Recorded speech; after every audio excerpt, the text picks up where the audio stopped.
Boa noite para todo mundo. A família Zebedeu. Na manhã que seguiu a primeira manifestação da sua palavra, de fronte do Tiberíades, o mestre se aproximou de dois jovens que pescavam nas margens e os convocou para o seu apostolado.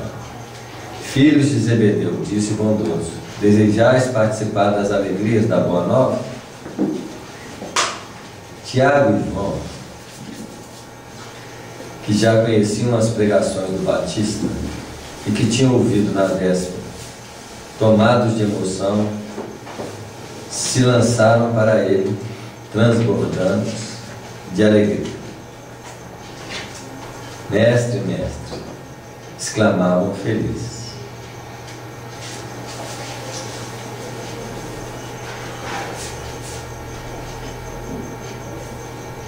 Os laços de Jesus com os habitantes da terra são laços construídos nos séculos, porque nós já participamos da vida de Jesus de alguma forma. Hoje nos encontramos numa consciência humana. Nós podemos ter sido envolvidos por fases da evolução do Cristo, por exemplo, quando ele era homem. E ele sendo um homem, provavelmente nós éramos talvez animais, né? Participávamos na condição dele de homens, com princípios inteligentes em evolução. Não existe acaso no universo. Existe uma interligação entre tudo. E quando Jesus transforma em espírito puro, provavelmente no cenário da nossa evolução nós nos tornamos o quê? Humanos. E com isso, em agradecimento ao próprio fruto da evolução oferecida em escala infinita de corpúsculos que fazem parte do nosso corpo, de animais da qual nós nos alimentamos, né? Ele se vê diretamente vinculado ao grupo de espíritos no processo da evolução que está começando a ensaiar os seus caminhos no reino humano. Agora vocês imaginem esses menuzelos com vínculos ligados aos discípulos e apóstolos que participaram da vida de Jesus com um grau maior de consciência. Não tanto, mas um grau maior de consciência. Que Jesus já os conhecia de muito tempo. Estes companheiros, ao estreitarem o contato com Cristo, não tiveram nenhuma dificuldade de identificação de um propósito estabelecido anteriormente por ele. A gente percebe assim, que eles atendem rapidamente, né, ao chamado, né? Isso mesmo, da mesma forma que muitos de nós atendemos espontaneamente ao chamado da doutrina espírita. Na proporção é a mesma coisa, porque a doutrina espírita é Jesus que volta de forma invisível, e os nossos anseios são os mesmos anseios que já trazemos desenvolvidos em etapas anteriores dos princípios espirituais que a doutrina abraça. Na verdade, nós estamos reencontrando com Jesus no invisível. Mas parece assim que tem em termos de tempo, assim, uma distância tão grande entre, por exemplo, Jesus. A Terra tem o quê? 4 bilhões e meio de anos, né? Jesus já era um espírito puro na época da formação da Terra. Isso. O ser humano tem 250 mil anos, mais ou menos isso? Mas o ser humano, no estágio evolutivo que ele se encontra, ele não veio de outro reino senão do reino humano fora daqui. Pode ser até primitivo. Não existe espírito que consegue dar um passo evolutivo do mineral para o luminal no planeta sob as condições evolutivas que esse planeta apresenta. Cada espírito chegou em estágios dilatados e o reino humano não seria diferente. Nós podemos dizer que a raça humana, apesar de ser desenvolvida na Terra biologicamente, os espíritos humanizados são ETs, porque são oriundos de outros o quê? De outros planetas. Não existe espírito humano que não seja ET na Terra.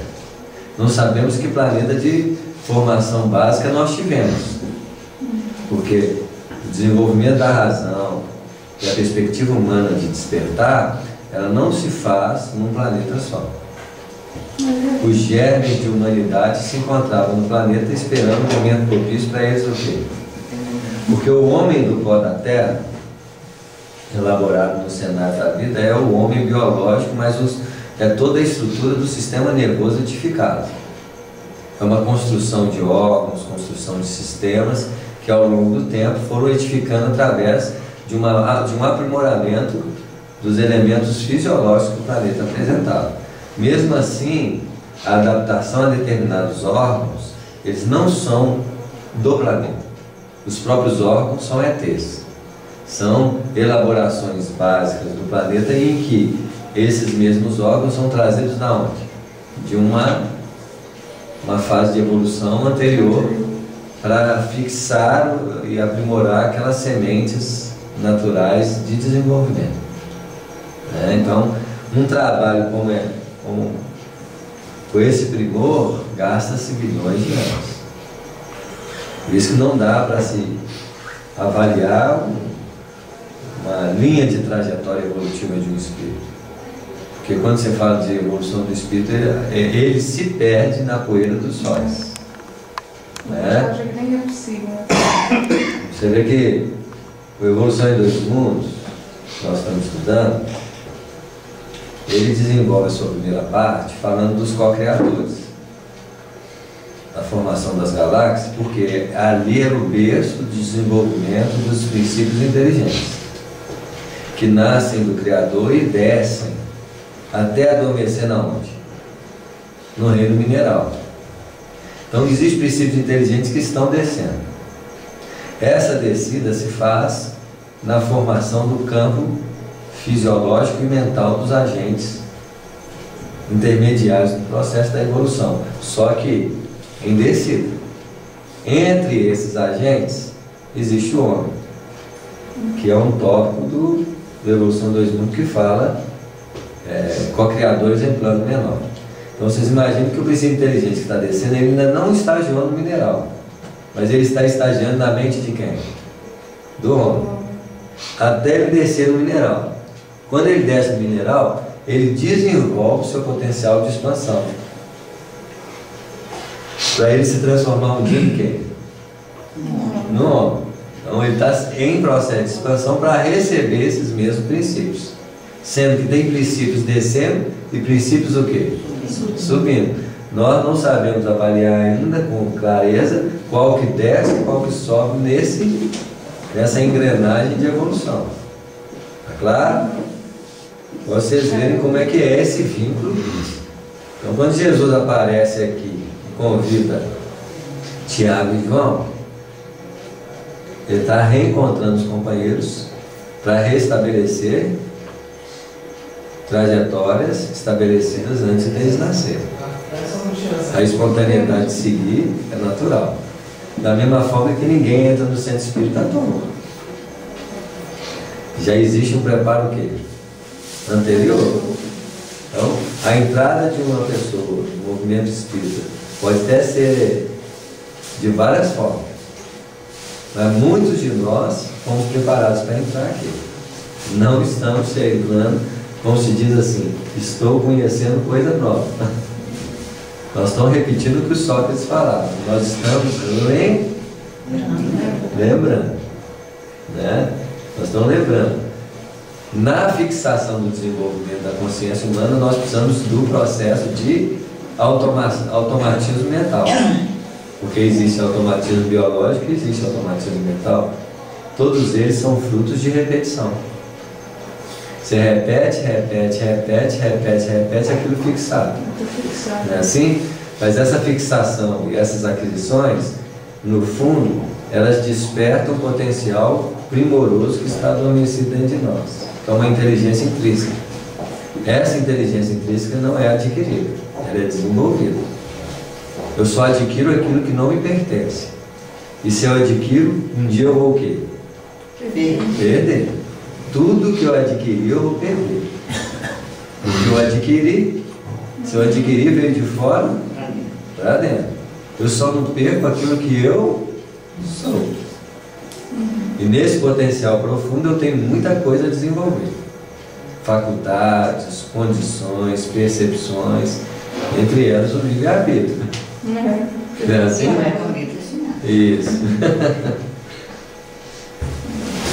Como se fossem irmãos bem amados, que se encontrassem depois de longa ausência, tocados pela força do amor e irradiava do Cristo, fonte inspiradora das mais profundas dedicações, falaram largamente da aventura de sua união perene no futuro, das esperanças com que deveriam avançar para o porvir, proclamando as belezas do esforço pelo Evangelho do Reino. Vamos com calma aqui. Não falou muito, né? Veja bem, é interessante que o nosso relacionamento existencial no reino humano é baseado em memória. E a nossa forma de amar é baseada na memória. Porque nós amamos de quem nós lembramos. E não amamos quem nós não lembramos. Que são desafios para nós entendermos que esse não é o amor verdadeiro. Que o amor verdadeiro não baseia na memória. Baseia em outro aspecto. Que eu também não sei dizer qual que é. Nós fundamentamos nosso relacionamento, então, numa perspectiva do passado. Tá claro? Até que um dia nós vamos entender que saudade, lembranças, não podem fundamentar o relacionamento dos seres. Porque os seres têm o amor, não diminui com a distância dos tempos. Pelo contrário. Quando você encontra alguém que você ama, é como se você estivesse amando ele o tempo todo. Não faz com que você ame mais porque lembrou dele. Então, o amor talvez não diminui em feição de não estar sendo percebido. Fazendo com que quando você encontra uma pessoa que você não viu há 100 anos, ou há 10 anos, ou há 5 anos, ou uma semana, é como se nós estivéssemos convivendo com ela sempre. Não houve interrupção. Mas nós vivemos baseado nas interrupções e das lembranças, que é um grande desafio para nós. Então, a dinâmica do Cristo fundamenta-se no amor sem distâncias, em que não há diferença se você encontra 1000 anos depois ou um dia depois. É como se nunca tivesse afastado. No caso dos dois. Isso mesmo. Né? Porque nós ainda não compreendemos bem isso. E nós amamos a forma, porque a forma é a lembrança que eu tenho da pessoa como ela era. Não é assim? Mas as pessoas que nós amamos com forma mudam de quê? De forma. Então nós não amamos mais a pessoa que tinha outra forma. Se ela mudou de forma, porque a pessoa se transforma em quê? Nós não amamos, na realidade, nós não amamos ninguém. Quase ninguém. Nós amamos pela perspectiva dos sentidos e da lembrança, que é uma forma de amor. Tá claro? Até a gente aprender a amar sem os sentidos e sem as lembranças, que é um desafio muito grande. Eu não sei nem porque que eu falei isso tudo para você. Porque talvez são reflexões. Eu vou confundir, a gente Não é assim? São reflexões que talvez amanhã nós vamos compreender melhor. Porque aquele filme do Tom Willis demonstra bem claro isso. Os filhos estavam em outras formas, ele não. Ele só passa a reconhecer a partir do momento em que eles dão as dicas. Eu acho que eles ficam mais sensíveis. Eu achei que ele ficou mais Como é que você se lembra o nome do filme? Eu esqueci o nome do filme. Além da Vida. Amor além da vida. Amor além da vida. Isso. Porque o amor além da vida já nos faz ter que amar além do corpo. Porque você não sabe quem é o espírito que você vai encontrar. Como você não sabe quem é o espírito que você vai encontrar, e você pode encontrar com espíritos que já tiveram corpos junto com você em outras vidas, você é forçado a ter que amar o quê? Todo mundo que você encontra. Principalmente o inimigo. Isso, não importa. Porque o inimigo pode ter sido um grande Amigo. Isso. É uma distorção de interesse que foi desviada. Mas todo inimigo um dia foi amigo. Ou será. Hã? Ou será. Bom, isso certamente será, porque quando nós amarmos não terá inimigo. É assim? Nós teremos amor até pelos inimigos, que não tem esse nome. É assim? Nós temos um nome de inimigo porque ele afetou ou agiu contrário ao nosso interesse, em algum momento. Até a gente entender que quem age contrário ao nosso interesse ou nos agride de alguma forma, não está agindo contra nós. Está até proporcionando a nós um processo de aprendizado. É assim? Em que eu não levo mais em consideração a ação contrária a mim. Porque eu não estou defendendo mais algo que existe para defender em mim. Então, outro problema talvez que está inserido na nossa perspectiva existencial é o mim, é o eu, é o centro que tenta se defender. Quando você perde essa cratera não, essa estrutura de formação, esse escudo, você não os tendo, não tem como alguém te agredir. É assim? Porque você não tem que defender-se de nada. Então alguém não está contra você, porque você não tem você para ser ofendido. Então, a ofensa, as agressões está ligada a um centro de defesa que nós temos. Um centro de defesa de quem? Mas estamos muito atrasados. Não é que nós estamos muito atrasados, nós estamos despertando para novos potenciais de existência. Você vê. Então essa manutenção dessa ofensa é perturbadora. É, exato. Né? O que vai acontecer é que um dia nós não temos mais esses elementos para ser motivo de defesa. Né? Aí a gente vai ser livre. Isso. Que beleza. Como se fossem irmãos bem amados. Que existe irmão mal amado? Vamos bem até. É bem, né? Expressões, né? Bem amados e mal amados. É. Nós podemos dizer que o nosso relacionamento na Terra é muito mal amado. Apesar de parecer que é bem amado. São aquelas relações que a gente fala, né? Amor e ódio, né? A gente está sempre em conflito com quem a gente ama, né? Isso mesmo, porque o amor é a tendência de nos atender ao egoísmo. Então isso é mal amado ou bem amado? É mal amado. É mal amado. O amor é caracterizado pela evocação da nossa personalidade, pela implementação da adoração pessoal. Então, isso que nós chamamos de amor não é amor. Pode ser até nome de amor, mas é muito mal amado. Então ele está falando de amor bem amado. E é fundamentado pela palavra anterior que chama-se de quê? Irmão. Nós não estamos falando de irmão consanguíneo.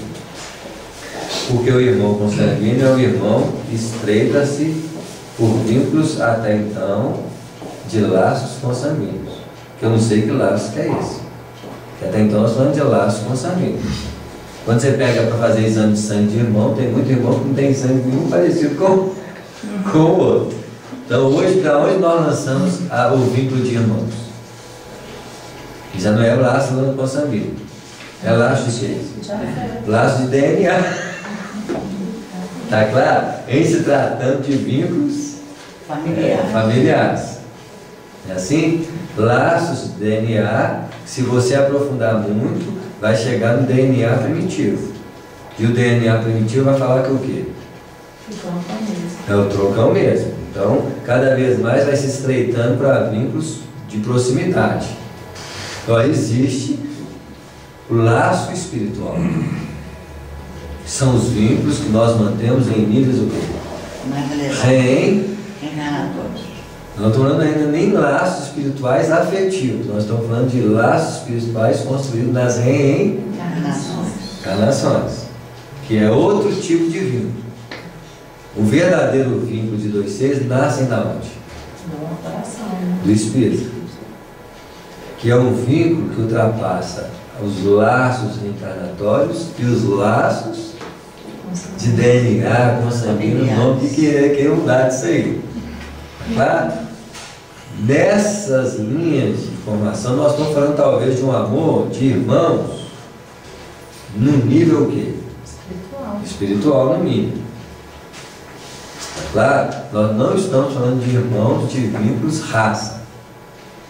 De vínculos espirituais. De vínculos espirituais, construídos ao longo do quê? Dos milênios. E nós temos vínculos construídos ao longo dos milênios. É assim? Porque nós não temos olhos de ver vínculos além desses aspectos. Porque no dia que eu ver Espírito, pelo Espírito, meus vínculos serão eternos. E o amor não terá traços de divisão. Porque você aprenderá a amar o quê? O Espírito.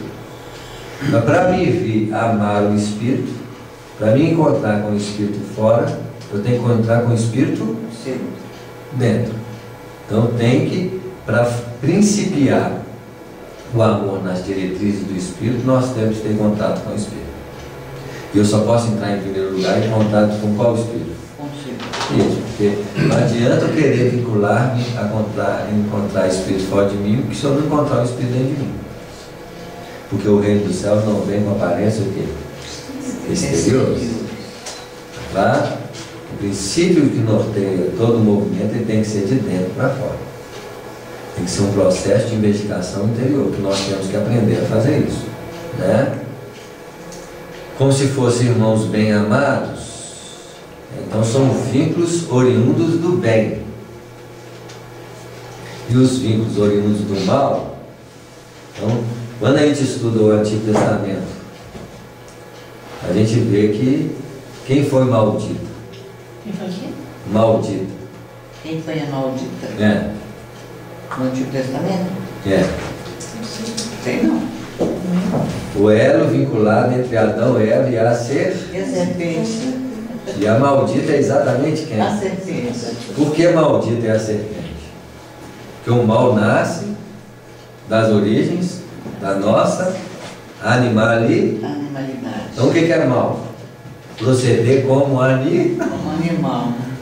Então, Mas tinha que ser justamente a serpente? é porque ela é astuta. Rasteira. De todas as animais, então ele falou, de todas as animais, a serpente é a pior. A pior. Então, é assim? Por quê?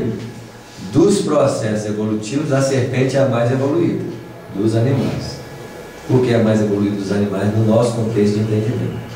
Porque desenvolveu a astúcia, a capacidade de aprimorar e raciocinar, né? A intermediação de movimentação no campo humano. É a transição de uma animalidade em desenvolvimento para uma operosidade com consciência. Então, apesar de ser a mais astuta, mas ela é o primórdio da formação da consciência humana. E ela é importante para nós. Ela não era problema até ela surgir no cenário de quem? Do homem, que tenta envolver a razão e o sentimento ao seu jogo de prazeres, que faz isso até hoje. O norteamento das forças impulsivas da animalidade conduzindo os recursos de humanidade é a expressão da serpente em nós, que vai personificando cada vez mais e ganhando força dentro de nós, porque o diabo é a antiga serpente. Está lá no Evangelho. Isso quer dizer que o diabo é o desenvolvimento da serpente tomando conta do quê? Da razão. Quando o diabo transforma e toma conta não só da razão, mas também do sentimento e do pensamento, o diabo vira o quê? O dragão. O Apocalipse. Porque ganha asas. É assim? Ganha asas porque, além de dimensionar a razão, trabalha com o sentimento e com os aspectos de espiritualidade. O que faz a gente voar? As asas. São os voos que nós precisamos dar. Então, esse voo direcionado por interesses pessoais, movimentado por recursos de animalidade, é o dragão. É o dragão. que tem que ser morto, não é assim? Da mesma forma que a serpente foi morta pela cabeça. O dragão não tem que estudar no Apocalipse como é que mata o dragão. Então nós somos matadores de dragão. É assim? Não tem uns filmes aí de matadores de dragão? É uma simbologia. Quem fez esses desenhos em filme está sabendo muito bem o que estava fazendo. É, porque está falando de uma profundidade, né, assim? Porque o norteamento evolutivo para os gols é exatamente começar a planear sobre a manifestação da espiritualidade matando o quê? Os animais que nós trazemos dentro de nós, né? Então, isso tudo que eu falar desse bem amado, é assim? Então, quando o Senhor Deus fez a viração da tarde e viu Adão e Eva e perguntou: quem deste do fruto que eu mandei que vocês não comessem? E o Adão, que perguntou para a razão primeiro, porque tinha conhecimento. A razão assim, foi a mulher que me deu. Jogou a responsabilidade em cima do sentimento. O sentimento não é menos hoje, não. Eu fui influenciado pelas forças impulsivas da animalidade que nós consumimos no tempo e no espaço. E a culpa é de quem? É do serpente. Então, olha só, a razão devia ser a intermediadora entre a luta, entre o sentimento, as emoções e os impulsos primitivos dessas mesmas emoções. Ele não foi capaz de reter a força impulsiva das emoções perturbadas, deixando as emoções predominar sobre a razão. Então, na medida que Adão e Eva, que é essa simbologia de lutas de harmonia interior, não foram capazes de reter o movimento impulsivo da instintividade, deixando a instintividade operar sobre a razão, começou o problema do espírito no reino humano. Mas sabe por que essa serpente influenciou o homem? Porque a razão é mais difícil de ser influenciada, tem que ser a mulher. E aí, na verdade, isso permanece até hoje. Porque o sentimento é a emoção é a distorção da razão. Pela emoção nós conseguimos lubrificar a razão, mas pela animalidade não. Que a razão teria forma de dizer não pode. Tanto é que se a serpente perguntar a Adão, o Adão vai falar assim: Deus falou para não comer. Então, se eu fosse pela razão, eu ia falar o que Deus falou. Eu vou pelo quê? Pela emoção. Pela emoção, porque a emoção convence a razão. Deus falou, mas não é bem assim. Pode ser de outra forma. É o jeitinho da mulher quando fala. Que distorce, né? Assim. E não é à toa que esses três elementos estão dentro de quem? Porque é assim que faz o procedimento da revolução. Porque sem a distorção da razão, nós não desenvolveríamos o livre e teríamos a possibilidade de compreender o certo e o errado. Então, tudo isso está na lógica do processo evolutivo. De alguma forma, faz parte do cenário da nossa evolução. Como diz, o desequilíbrio permanece, né? Entre Adão, Eva, serpente. O dragão seria o ego? O dragão, O ego se alimenta de nós. o ego bem desenvolvido. Pegou asas, né? Assim? Ele se alimenta de 9 imperfeições, né? Isso, porque aí ganhou asas bem desenvolvidas. Porque o ego é a estrutura inicial de toda a distorção do nosso ser. Necessário existir, mas não necessário permanecer. E na verdade, o medo da morte não é o medo da morte. O medo da morte é o medo de perder o ego. O medo de perder uma estrutura e de dizer assim, quem eu sou. No dia que nós morrer por quem eu sou, eu passo a ser. Eu não estou preocupado em ser personalizado. Eu passo a ser em conjunto com o Criador. Eu e o Pai somos um. Eu não estou mais preocupado se a minha personalidade vai existir pessoalmente. Eu estou movimentando em ser através do reflexo do próprio Criador. Então aí o ego perde força. Porque o ego é a necessidade de existir pessoalmente, em decorrência da existência do outro. Está claro? Tá bom, né? Lá no livro Exilados da Capela, coloca, com certeza de forma simbólica, né, que existiu primeiro a primeira raça que veio adâmica, depois a da Eva, e depois a mais difícil delas, vamos falar assim, a da serpente. E seriam essas características que esse grupo de exilados teria? Sim, o que predominava naqueles grupos. A raça adâmica eram os espíritos que tinham predominância no campo da razão no planeta de origem e que desvirtuaram-se através da inteligência. A raça evânica é os espíritos que desvirtuaram pelo campo da sensualidade e das emoções. E a raça serpentina é os espíritos que foram induzidos pelas duas raças, caindo no conto dos dois e mergulhando no abismo.